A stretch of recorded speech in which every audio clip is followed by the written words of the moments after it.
안녕하십니까. 아프지 마셔의 닥터준 김준영입니다. 안녕하십니까. 아프지 마시의 닥터준 조준호입니다. 자, 오늘은 우리가 코로나에 걸렸을 때 네. 여러 가지 나타나는 증상들이 있잖아요. 네. 이런 증상들을 이겨내기 위해서 필요한 약들에 네. 대해서 오늘 한번 이야기를 해보도록 하겠습니다.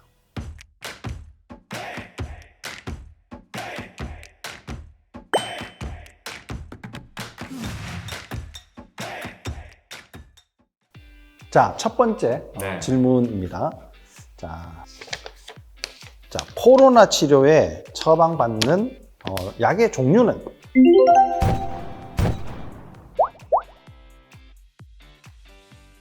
워낙 1,500만 명, 1,600만 명쯤 지금 이제 확진자가 나왔죠. 그래서 다들 처방전 다 받아보셔서 아시겠지만 최근에는 워낙 환자가 늘어나면서 실제로는 약국에서 약이 떨어져가지고 처방을 못 해줄 경우까지 있었다고 합니다. 그런데 여기서 사실은 코로나로 처방받는 처방약이 치료약이 아닙니다.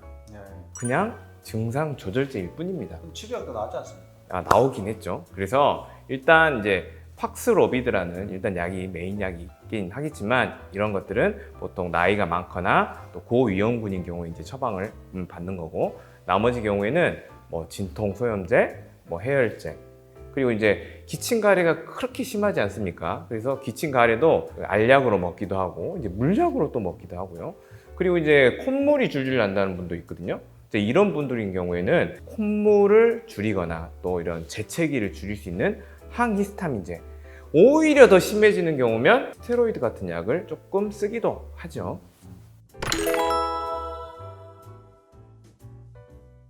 자, 이번에는 제가 한번 질문을 드리도록 하겠습니다. 자, 이게 더 훨씬 어렵겠는데요? 왜 이런 약을 처방해 주시는 건가요?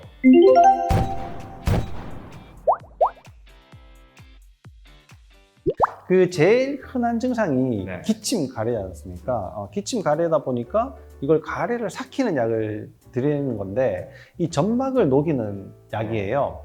이 약은 또 항산화제의 한 재료로 또 쓰여지거든요. 그래서 이 약을 잘 드시면 가래도 잘 뱉어낼 수 있지만 우리 몸이 계속 문제가 생기는 것들을 해결해주는 항산화 역할도 같이 할 수 있다. 그 다음에 또 두 번째 생기는 게 걸리면 막 열도 나고 두통에 막 엄청 심하잖아요. 그러니까 아까 말씀하셨던 것처럼 해열 진통제를 이제 보통 드시게 되는데, 타이레놀 같은 경우에는 이것보다 이부프로펜, 옛날 브루펜 시럽, 소방차 막 나오고 이렇게 하는 그게 좀 더 효과적이다 이런 이야기들도 있죠. 그리고 면역 작용이다 보니까 흔히 알고 있는 것이 두드러기지 않습니까?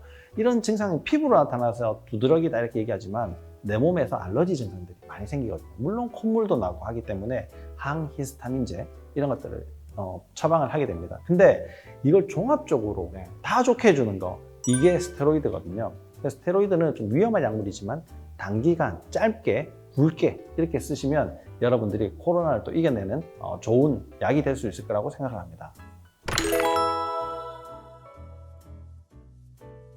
일단은 이제 코로나라는 게 이제 침범을 한 거 아니에요? 그죠? 우리가 이제 성이라고 치면 들어와가지고 막 불을 내는 거예요. 근데 불을 내면서 어떻게 되냐면 막 증식을 해요. 그래서 불을 끄는 것들이 스테로이드. 불이 나니까 불을 끄는 게 스테로이드. 하지만 증식은 막을 수는 없어요. 그러면 증식을 막아주는 게 이제 팍스로비드. 그렇다고 없애지는 못하지. 죽이는 약은 없고 증식을 줄여주는 약. 개수를 말하자면 이 적군의 개수를 줄이는 약.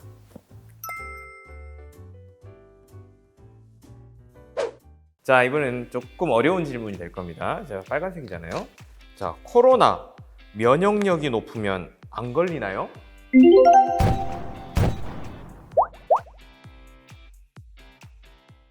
이 질문은 굉장히 우스운 질문입니다.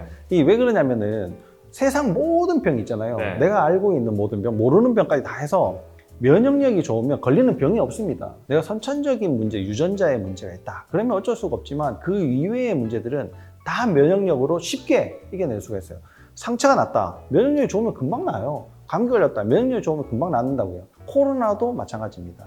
이 면역력을 어떻게 올리느냐가 사실 굉장히 중요한데요. 면역력을 올리는 데는 제일 첫 번째가 물이에요. 그 다음에 체온입니다. 그 다음에 산소예요. 그 다음에 내가 뭘 잘 먹느냐, 네. 영양입니다. 이 네 가지가 잘 구성이 되어 있으면 면역력이 높아지는데 이걸 잘 써야 되지 않습니까? 잘 쓰는 것이 자율신경이 그렇게 하도록 해주는 겁니다. 그래서 여러분들이 면역력을 높이겠다 그러면 수분, 체온, 공기, 영양 이걸 꼭 생각하시고 내가 이렇게 잘하고 있다 근데도 면역력이 낮다 이런 분들은 자율신경을 꼭 점검을 해보시기를 바랍니다. 네 번째 질문입니다. 네 번째 좀 쉬울 것 같아요. 파란색 쉬우면 안 되는데 네. 면역력을 높이기 위해 꼭 챙겨야 할 영양제는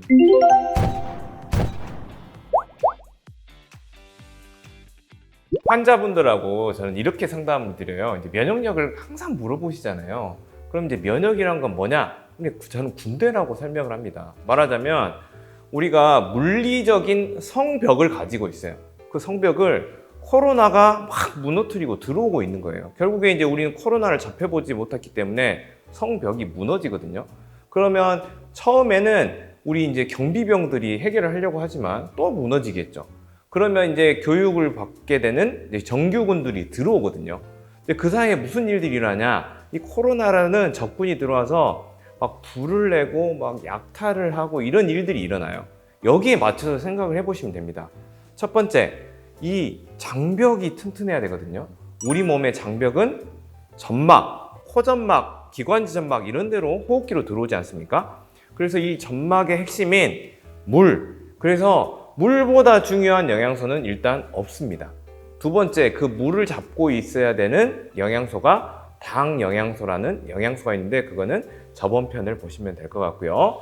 그 다음 이제 들어오면은 실제로 면역력을 올린다기보다는 실은 그 지금 불이 난 상황을 해결해 줘야 되거든요. 이거를 보통 뭐라고 하냐? 과도하게 활성산소가 나와서 다 녹슬어 버리게 만드는 거거든요. 그래서 항산화제 그리고 복구를 시킬 수 있는 영양소들의 대표적으로 비타민 C, 비타민 D, 셀레늄, 아연, 글루타치온 이런 게 되겠고요. 또 면역의 핵심은 장이지 않습니까? 그래서 장을 좋게 만들 수 있는 미강, 유산균 이런 성분들이 여러분들의 면역력을 유지를 시켜주고 또 이런 예기치 못한 감염에 당했을 때 쉽게 이겨낼 수 있는 좋은 영양소가 되겠습니다.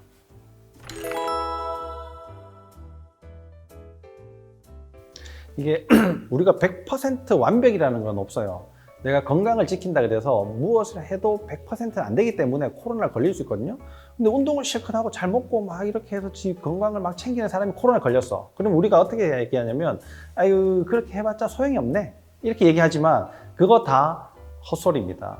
왜 그러냐면은 나는 코로나가 걸리면 일주일도 가고 한 달도 가고 석 달도 가고 계속 오래 가는 롱 코비드를 겪는가 하면 건강한 사람은 일단 걸려도 증상이 약해요. 그리고 빨리 끝납니다. 그러니까 평상시에 내가 관리를 한다고 해서 걸렸으니까 이거 하지 말아야 돼 이런 것이 아니라 내가 다른 사람들보다 그래도 빨리 나았구나 이걸 준비를 해서 이렇게 쉽게 낫구나 이런 걸 꼭 기억을 하셔야 됩니다.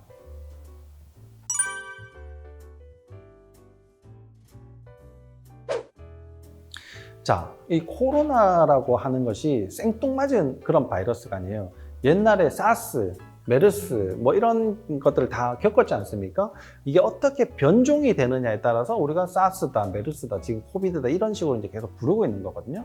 근데 이게 끝이 아니라고 얘기하지 않습니까? 다른 변종의 코로나를 우리가 또 만날 수 있고 이렇게 고생할 가능성이 매우 높다 이렇게 보시면 됩니다.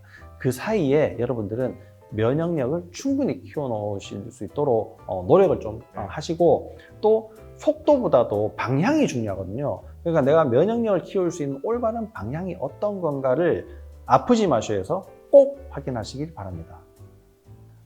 여러분들의 따뜻한 댓글이 항상 저희에게 힘이 됩니다. 오늘도 댓글 한마디 이렇게 써주시고 또 잊지 마시고 좋아요, 구독 꼭 눌러주세요.